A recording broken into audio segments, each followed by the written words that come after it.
Welcome to The Spotlight, the podcast where veterans and military spouses connect and share how their military experience has transformed their lives and their businesses. Here's your host, Bob Louthen.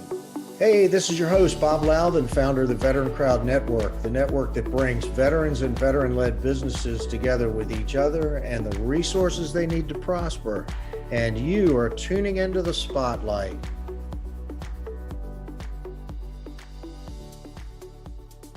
Welcome, everybody, to the Spotlight on the Veteran Crowd Network. I'm your host, Bob Louthen. I'm very pleased today to have Vice Admiral, retired Cutler Dawson. He spent 34 years in the Navy, U.S. Naval Academy grad, and also 14 years as president and CEO of Navy Federal Credit Union. Admiral, thank you so much for stepping into the spotlight. Welcome to the program. My pleasure. Hey, I have just finished reading your book. This is a great read for anybody that's in business. It's a great read for anybody who's ever spent time in the military and goes into business. The book is entitled From the Sea to the C-Suite. Tell me a little bit about how this came about. When did you decide to write this book? Well, the book actually was my wife's idea. She had heard me tell my sea stories over the years, and I use sea stories as a way to get my points across.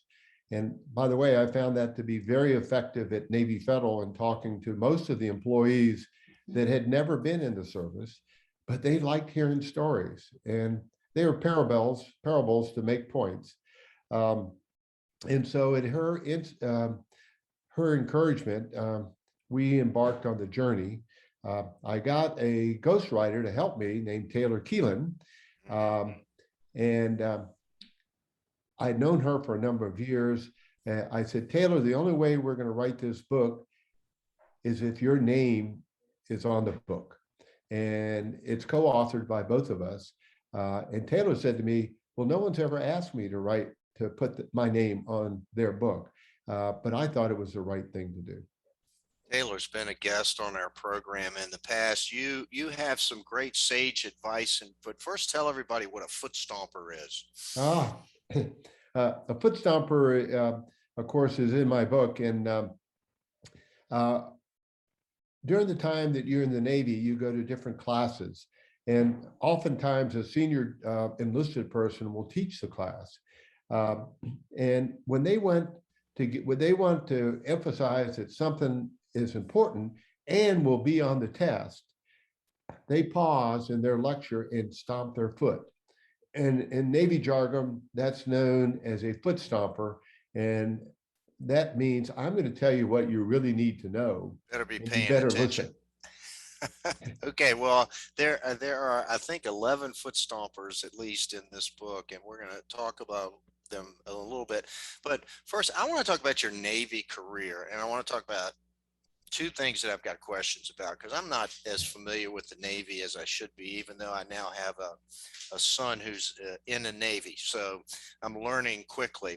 But first, you were the youngest commanding officer in a 550 ship Navy at one point. You were at 27, got your first command. How was that? That was terrific. But I'll tell you that some of my contemporaries at the time said to me, don't go to commander of your own ship. Something might happen and you'll be responsible and it will end your career. And I just smiled at him and said, this is why I joined the Navy, to command ships. And fortunately, I had another mentor in the Navy that said, Cutler, the more you command ships, the better you get at it. And he was exactly right.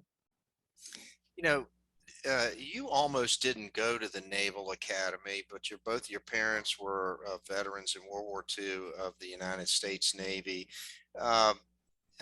When you were a young 18-year-old, what were you thinking? Did you think you'd go take a career in the Navy? And then when you got out of the Naval Academy, did you think you'd go 34 years, or were you thinking, I'm going to do this for 4 years and maybe cut and run? Bob, you're spot on. I never saw myself as staying in for a career. And I was quite sure when I graduated that I would get out after my 5-year obligation and go into business. And I thought about it, but at that point, at my 5-year point, they offered me command of my first ship, and I said, "Whoops, I've got to do this," and then I was hooked. You were hooked. That's right. You tell me about your last command, I'm curious also about what it's like to be the commander of basically of a strike group. Well, I had two last commands as an admiral. One was command of a carrier strike group, uh, and I was embarked on the USS Enterprise. And I can tell you, it was the thrill of my life. And I'm a surface warfare officer, and I work with naval aviators, and I learned so many lessons from them. They are perhaps the greatest evaluators of risk management that I've ever seen. Think about it. They have to fly to a target, accomplish their mission, and get back safely. And it was tremendous to watch them in action. It was just a hoot. And then my final tour at sea was as a 3-star admiral, and I was commander of the Second Fleet. And one of my charges was to train those carriers before they went on their deployments overseas. And I was able to use the lessons that I learned on my carrier to help them be prepared for what they had to do. It's fascinating what you've done in your career. Let's jump over to the book for a second. At these foot stompers, go to the deck plates, focus on the targets that count. Here's one that, and this is a good segue from your last point. Take a lesson from John Paul Jones. And you said you're not a risk taker, you became a risk evaluator. But I think that's a great story about John Paul Jones. Can you share a little bit of that? The famous quote from John Paul Jones, who's by many people is considered to be the father of the U.S. Navy from his Revolutionary War days. His famous quote attributed to him was that he who does not risk cannot win. He who does not risk cannot win. Think about that for a second. Life is about risk. There's nothing that actually comes easy. And you have to stick your neck out, and you have to do that. But what we tried to do in the Navy, and we still try to do it every day, is evaluate that risk. What's the reward? What's the risk in getting to the reward? And is it worth taking? And it applies to not only the military, but anything that anybody does with their life. You took some of these lessons and applied them at Navy Federal Credit Union. I did. I found that it was no different than the military. And to explain the concept of risk reward to my people at Navy Federal was actually quite simple. And I did it through sea stories of where I had taken risk in the Navy and what had been the rewards and how did it translate to the work that they were doing. And when you tell stories, it's like painting a picture, a roadmap, and it really works for me. There's another great story in your book, and this chapter is entitled "Remember the USS Constitution." This is about being sort of changing the rules of the game. Can you share that little story and how it applies to business? Well, the Constitution actually was a risk taker. And when they were constructed and built, they had to take a lot of risk in what they were trying to do. But they were trained, they were prepared, they evaluated the risk. They went after the targets that counted and made it work. You can apply the US Constitution to many different situations in your individual life. Here's another one that I thought spoke to me, and it's really a chapter about decisiveness be the captain of your own ship. That is a very interesting section, but it's about being decisive, right? Absolutely right. A lot of times, that's a parable for a lot of times you're out in the middle of the ocean, alone and unafraid, and you're the one that ultimately has to make the decision whether to go left or to go right. And there's no one there to tell you what to do. It's a remarkable feeling. But I'll go back to my first command of my first ship. I was 27 years old, had 5 years in the Navy. My boss was in charge of 7 ships just like mine, but he had 32 years in the Navy, and he wore a submarine combat patrol pin from World War II. And when I first met him to get my instructions on command, he said, "I only have one thing to tell you, Lieutenant Dawson. You do the right thing and I will back you up all the way." But he went further than that. He just said, "You try to do the right thing and I'll back you up all the way." Think about working for a person like that. It was the joy of my life the next 2 years. He didn't second guess me. He didn't micromanage me. He just said, "How can I support you?" And I think every supervisor should learn the lessons from Cy Manning. There's an acronym that you use, and I'm going to mispronounce it. UNODIR. UNODIR. Yeah. How do you guys in the Navy say it? But tell everybody what that means. The correct pronunciation is UNODIR, unless otherwise directed. And I'll give you an example of UNODIR and how it was used. In 1898, Admiral Dewey was in Manila Harbor during the Spanish-American War. And in those days, it took days to get messages back to Washington. And he sent a message that said, "Unless otherwise directed, I am going to take command of Manila Harbor and occupy the city." And he sent it, and by the time it got back to Washington, he had already done it. And that's the epitome of a UNODIR. Now, you put your neck out sometimes with UNODIR. Hopefully you're right. But I've always admired the people that had the courage to do what they thought was the right thing. This goes back to being decisive. I mean, you never have 100% of the information to make a perfect decision. Honor, duty, service. At the Veteran Crowd Network, we're focused on our next mission, bringing veterans, veteran-operated businesses, and veteran service organizations together with each other and the resources they need to prosper.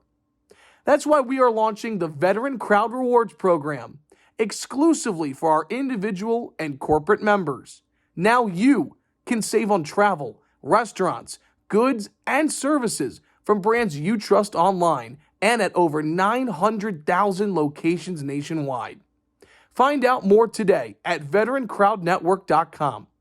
If you are a veteran-operated business, or a VSO, consider the connections, the network, the benefits, the engagement, and success of working with other veterans again. The Veteran Crowd Network, you paid a lot of dues to join this club.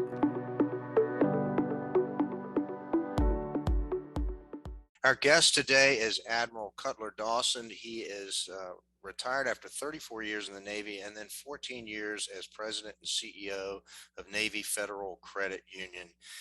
The next section I'd like to talk about, Admiral, is entitled Follow Your North Star. And this is the final chapter basically in the book, but very important to me. We talk about this all the time, about how veterans are imbued with a heightened sense of ethics and personal accountability. This is about staying true to your principles and values. Let's talk about following your North Star. I think it's very important. The North Star, as you may or may not know, is the principal navigation star for sailors at sea. Everything works off of the North Star. And so that's the origin of be guided by your North Star. So I set a couple principles for me as my North Star. The first one was care about and take care of the people that work for you, because nothing's possible without their support and their effort. And the second thing was do the right thing. Don't be afraid to make a decision to do the right thing. And if you do that, you can't go wrong. And by the way, when I left Navy Federal after 14 years, when they said goodbye to me, they said, Cutler, we will always remember you because you always started off decisions by saying, what is the right thing for us to do? You just can't go wrong. Now, you can substitute anything you want as your North Star or whatever suits you. But when times get tough, just look up to that North Star. Do you think that the military does a really good job of kind of setting up young people? I mean, you spent 34 years getting, you're the grizzled commander, but what about the person that spends 3 or 4 years in the Navy? I mean, there are no unimportant jobs. There are no unimportant jobs, but I think that 18-year-old really gets a leg up in life by spending a few years in the service. What do you feel about that? Without a doubt. Whether you spend 4 years or 34 years in the service, you come away with life lessons that will stand by you. And think about that young 18-year-old sailor, man or woman, that's on the flight deck of an aircraft carrier. And they're in charge of the catapult system, getting that airplane on and off the ship in a very dangerous environment. Yet to see them in action is like seeing a ballet. Everyone doing what they're supposed to do, and it makes it work. And then I'll add one other thing that was a great lesson to me, and I think it's applicable to anyone, and that is at the Naval Academy, they taught us there were 4 acceptable answers to any question. They were yes, sir, or yes, ma'am, no, sir, or no, ma'am, or no excuse, or I'll find out. Now, let me talk about the last 2. The no excuse means if you make a mistake, own up to it. Don't blame other people. Don't lay it off on things that to try to make your fate better. Just say, I made a mistake, and own up to it. And then the next one is, if you ask a question, if you don't know the answer, and no one knows the answer to everything, just say, I don't know the answer to that question, but I'll find out, and go find out. Think about it. You're a captain of a ship and you turn to your navigator and you say, are we on a good course to clear the harbor? And if the navigator doesn't know, it just throws out an answer. It says, oh, I think so. And then you run aground. That's a really bad day in the Navy. But if the navigator says, Captain, I don't know, but I'll find out, the captain can then say, let's come to all stop with the ship until we figure out where we are so we can get to where we want to be. It's all about personal accountability. Very important. Let me ask you another question. This is a little bit off topic. I mean, you graduated from the Naval Academy in 1970. I got out in 1982. The military was really in a transition. We were right in the throes of the Vietnam War at the time you graduated, but I really think the military went through an entire transformation in the early 80s. Did you see some of that in your career? And I'm just curious what your thoughts were in that period of time as we saw kind of a re-engineering, a restructuring of the military post-Vietnam. That is a great question. And I'll answer it this way. Throughout my Navy career, I saw continual change and continual evolution. And that's a great thing. And it started in 1970 when I graduated from the Naval Academy with an admiral named Zumwalt, who said, we're going to be more people friendly in the Navy because we want them to stay in. And he went about changing things, and change is hard for people. Matter of fact, my wife says to me all the time, Cutler, change is hard for you, but I'm going to help you change. So we see the evolution, but I think we should always keep in mind bedrock principles and North Stars. And as long as we do that, we're going to follow our path, and we're going to get to where we want to go. So I see change as good. I see evolution as good. And I'm as proud of the Navy today as a retiredee as I've always been. And they're just smarter, quicker, and faster than I used to be. It's great to see. This may be an unfair question, but what do you think is the biggest challenge for the United States Navy today from where you sit? You get to armchair quarterback a little bit. Wow. They have many challenges. As you look around the world, you need to think about the targets that count and potential adversaries in the future. What is their capacity going to be? What is their capability going to be? What tactics and techniques are you going to develop that will help you prevail if our country calls on you? You can't ever rest. You can't ever stop. One of the things I talk about in my book is I call it retreat to the cabin. The longer you're in command of a ship, the more tendency you have to not get around the ship as much. You might say, I've been there before. I don't need to see that again. And you retreat to your cabin. And cabin for anybody today can be their computer. And they get real comfortable with hanging out on their computer when they should be hanging out with the people that they work with. So you have to stay current. Things evolve, and don't retreat to your cabin and not take a look at what's going on around you.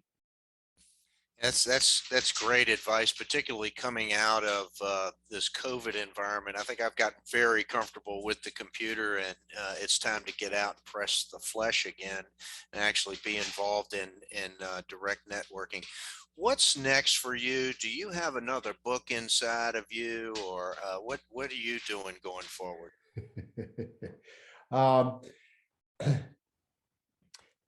I have those who have suggested to me to write another book on navigation of basic finances for young people, and use my experience at Navy Federal about home buying, about savings, about getting a car loan, and just lay that out to people. But I'll need help. I'll need Taylor Keelan, my co-author on the first book, to help me. And by the way, I'll tell you a quick story on Taylor Keelan. So we need the foot stompers for financial literacy. Exactly. Yeah, that's what we need.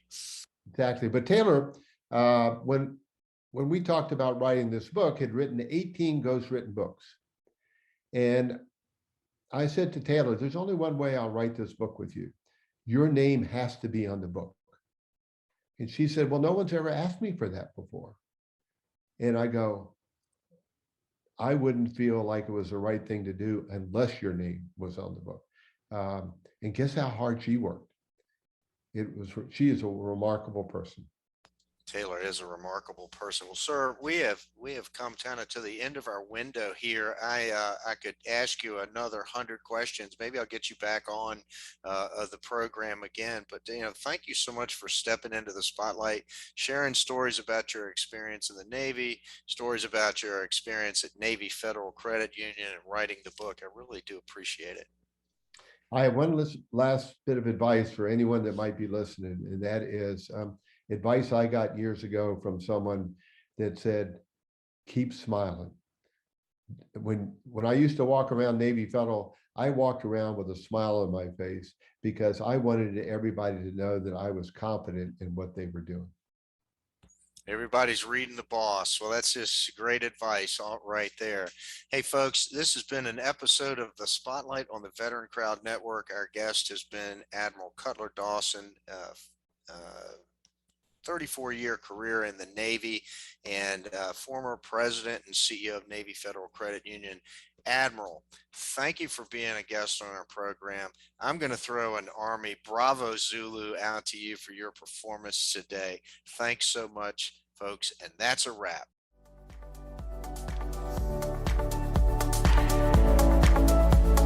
Thank you for listening to Spotlight by Veteran Crowd. We hope you enjoyed today's episode. For more information and uploads, please visit our website at veterancrowdnetwork.com. We'll see you next time.